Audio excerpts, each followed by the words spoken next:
تو کیا زندہ کر کے نکالا جاؤں گا؟ کیا ایسا انسان یاد نہیں کرتا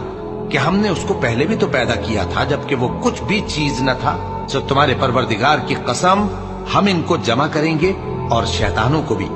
پھر ان سب کو جہنم کے گرد حاضر کریں گے اور وہ گھٹنوں پر گرے ہوئے ہوں گے۔ پھر ہر گروہ میں سے ہم ایسے لوگوں کو کھینچ نکالیں گے جو رحمان کے مقابلے میں سخت سرکشی کرتے تھے، پھر ہم ان لوگوں سے خوب واقف ہیں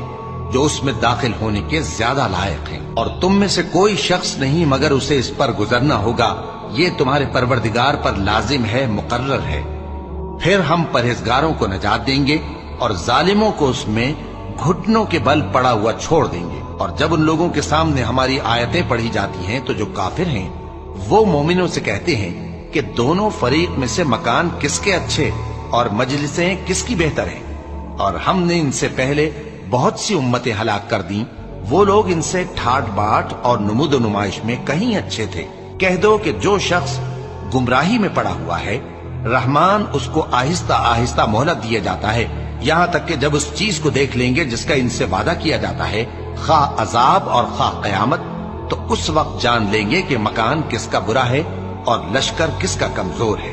اور جو لوگ ہدایت یاب ہیں اللہ ان کو زیادہ ہدایت دیتا ہے، اور نیکیاں جو باقی رہنے والی ہیں وہ تمہارے پروردگار کے ہاں صلے کے لحاظ سے خوب اور انجام کے اعتبار سے بہتر ہیں۔ بھلا تم نے اس شخص کو دیکھا جس نے ہماری آیتوں سے کفر کیا اور کہنے لگا کہ اگر میں اثر نو زندہ ہوا بھی تو یہی مال اور اولاد مجھے وہاں ملے گا؟ کیا اس نے غیب کی خبر پالی ہے یا اللہ کے یہاں سے عہد لے لیا ہے؟ ہرگز نہیں، یہ جو کچھ کہتا ہے ہم اس کو لکھتے جاتے اور اس کے لیے آہستہ آہستہ عذاب بڑھاتے جاتے ہیں، اور جو چیزیں یہ بتاتا ہے ان کے ہم وارث ہوں گے، اور یہ اکیلا ہمارے سامنے آئے گا۔ اور ان لوگوں نے اللہ کے سوا اور معبود بنا لیے ہیں تاکہ وہ ان کے لیے موجب عزت ہوں، ہرگز نہیں،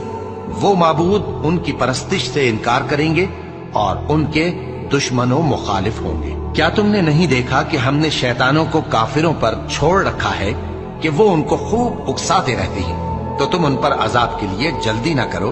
کہ ہم تو ان کے لیے دن شمار کر رہے ہیں، جس روز ہم پرہیزگاروں کو رحمان کے سامنے بطور مہمان جمع کریں گے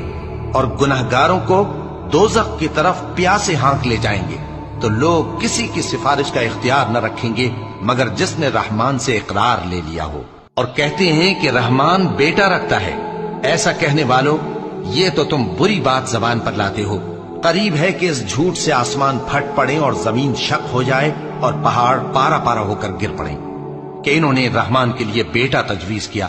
اور رحمان کو شایع نہیں کہ کسی کو بیٹا بنائے۔ ہر شخص جو آسمانوں اور زمین میں ہے رحمان کے روبرو بطور بندہ ہی آئے گا۔ اس نے ان سب کو اپنے علم سے گھیر رکھا اور ایک ایک کو شمار کر رکھا ہے، اور یہ سب قیامت کے دن اس کے سامنے اکیلے اکیلے حاضر ہوں گے۔ اور جو لوگ ایمان لائے اور عمل نیک کیے رحمان ان کی محبت مخلوقات کے دل میں پیدا کر دے گا۔